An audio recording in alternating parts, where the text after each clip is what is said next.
The Chinese crackdown on Uyghurs and other Turkic people has only gotten worse. I'm gonna break it down for you. You may have heard that China has detained millions of Uyghurs and other Turkic Muslims in torture-ridden concentration camps and prisons, where they are forced to denounce their religion and ethnic identity. Over a year ago, the UN claimed 1 million people were held in camps, but that number has risen. Uyghur activists now estimate at least 3 to 5 million people are held in camps.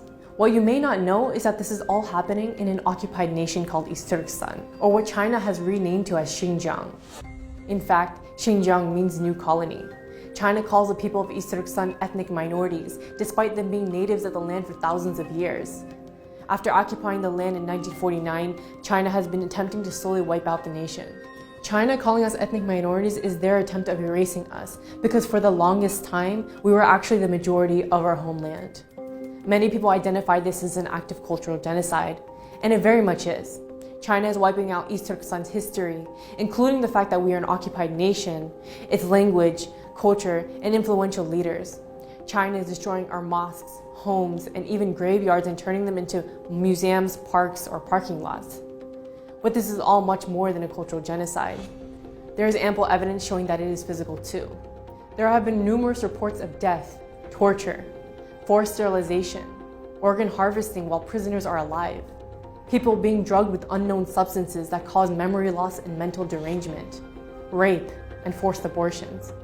Children are forcibly separated from their parents and sent to orphanages, forcing them to become Han Chinese and adopting them off to Chinese families. Thousands of Turkic detainees are being rounded up at night, put into trains, and sent to parts of mainland China to never be seen again. One former survivor of the camp system, Mehrigul Tursun, described how in her cell of 68 women, 9 women died during the 3 months she was detained. Now imagine, how many people would be dead if there are possibly more than 3 million Turkic people in camps and prisons? A cultural genocide can become a physical genocide when the former becomes too costly. The international community must start calling it a physical genocide before it is too late, because cultural genocide is not a defined crime in international law. And history has shown us that we often act too late, once the atrocities have already fully taken place. Unfortunately, it's not until we start seeing the mass graves that we call it a genocide. Recently, China has responded by claiming that 90% of these detainees have been released. But in reality, when they are released from these camps, they are transferred to prisons and sentenced to massive prison terms, anywhere from 10 to 15 years to life imprisonment. Or they become modern-day slaves, forced to work in factories with little to no pay. Most governments have been forced to remain silent on this issue because of their business deals with China. The US recently issued visa bans on all Chinese government officials or Communist Party members who have been complicit in this genocide, as well as blacklisted 28 Chinese companies linked in the abuses. There is something you can do.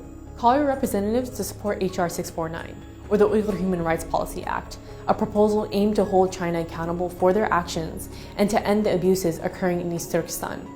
Assess your university's relationship with China and call them out if they are silent or directly complicit on this issue. Hold awareness events on campus. MIT has partnered with 3 major Chinese companies, iFlyTech, Huawei, and SenseTime, that have built the surveillance technologies being used to oppress and round up people into camps. Call out MIT for being directly involved with these crimes against humanity. Go to SaveUyghur.org to learn more on what you can do to help.